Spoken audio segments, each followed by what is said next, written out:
Hello বন্ধুরা, আজ আমি একটা অন্যরকম ভিডিও নিয়ে চলে এসেছি। তো দোলের দিন আমাদের বাড়িতে সত্যনারায়ণের শিরুনির পূজা হয়, প্রত্যেক বছরই হয়। তো এবছরেও হয়েছে, তারই কিছু ভিডিও আমি করে রেখেছিলাম, সেটাই তোমাদের সাথে শেয়ার করছি। তো দেখো, ওখানে শিরুনির পূজা হয়েছে আর এখানে এখন চলছে হোমযজ্ঞ।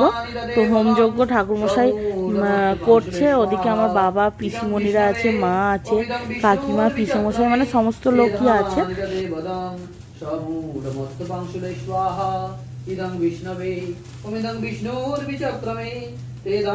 যেমনভাবে সম্ভব হয়েছে, যেভাবে পেরেছি আমি ভিডিও করার চেষ্টা করেছি, কারণ জানোই তো বাড়িতে পূজা, লোকজন থাকলে একটু কাজের চাপ থাকে।